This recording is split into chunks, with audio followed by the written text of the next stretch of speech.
Tell me about how great universal health care is. Well, I mean, the most striking thing about it is that you are very often just sent to the back of the queue. You turn up with a complaint, with an ailment, and you're told, OK, how about October of next year or whatever it is. And you're then not able to supplement your treatment, your state healthcare treatment, with any private money of your own. People who had conditions which they then tried to buy drugs for independently, they were told that their whole treatment would be stopped. Now, I had a friend of mine, this is an amazing story, a friend of mine broke his ankle and he went into the accident and emergency.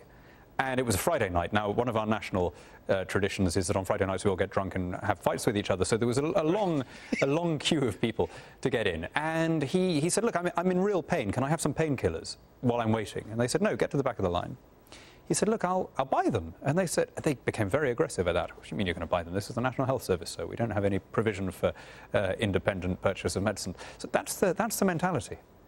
I can't imagine what Americans will do when they have to wait. I mean, we just put this up on the screen. Cataract surgery, you have to wait 8 months. Hip replacement, 11 months. You know, you may be free, but what's your quality of life? You have to wait for 11 months. Knee replacement, wait for 12 months. Herniated disc, 5 months. And if you can't work during that period, then you're losing income. So it's hardly free, is it? And in any case, it's not free because you're paying for it through your taxes. We just found out that, and God bless him, he's a guy I disagree with on almost everything, and he is my senator. But I don't wish him ill. But we just found out that Senator Chris Dodd has prostate cancer. I'd like to make a challenge to Senator Chris Dodd to go over to your country and be treated with prostate cancer. Here in the U.S., 5-year relative survival rate is 100%. In Canada, it's 95%. In the U.K., it's 77%. Quite. No, that is, I mean, which is an extraordinary figure. You think of those statistics, and maybe that explains why, as I understand it, your senators and congressmen are not proposing to be part of this system themselves. Listen, our NHS came out of a peculiar time. We were basically under full mobilization when we invented this, right? It was the middle of the second. It was World War II, 1944. So it was a time when we had food rationing, when everything had been nationalized, when we had hugely high taxes, you know, because everything had been conscripted into the war effort. And that was the product, that was the thinking that led to this state healthcare system. I find it incredible that a free people living in a country dedicated and founded in the cause of independence and freedom can seriously be thinking about adopting such a system in peacetime and massively expanding the role of the state when there's no need. Because they would say that that's going to save us money.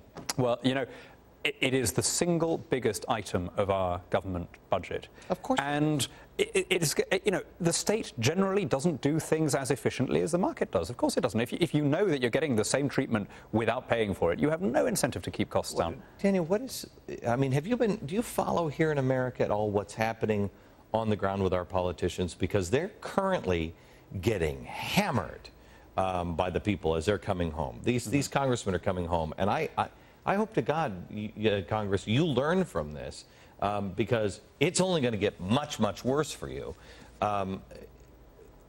What could they possibly be thinking? Well, I mean, I don't know, but I just say, as an elected representative myself, no politician can disregard his constituents' opinion, right? And there's no dishonor in an elected representative listening to what his people want. That's what we call democracy, right? There's not kind of weakness. That's how the system is meant to work.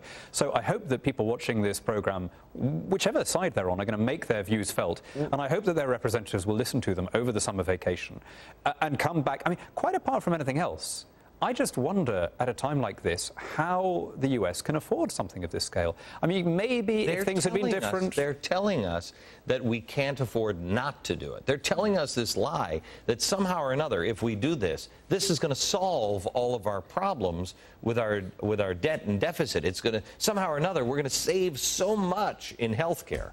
I can't imagine how. You deny people service at a certain age for certain procedures, do you not? I mean, the worst thing to be is elderly under a system like ours. It's actually, to be fair, it's not so bad with kids. You know, it generally tends to reflect social value. But we have got, I could tell you horror stories about elderly people kind of left starving in wards, you know. And the amazing thing is, why do we put up with it? The reason we've put up with it for so long is because it has become such a huge system. It's got such an enormous bureaucracy based around it, right? We have 1.4 million people employed by the National Health Service. It is the third biggest employer in the world after the Red Army in China and the Indian National Railways. Most of those 1.4 million people are administrators. The managers outnumber the doctors and nurses. And that is the electoral block that makes it almost impossible to get rid of. So if you do this thing, and you're going to decide, but if you do it, don't imagine that you can come back and change your minds a couple of years from now.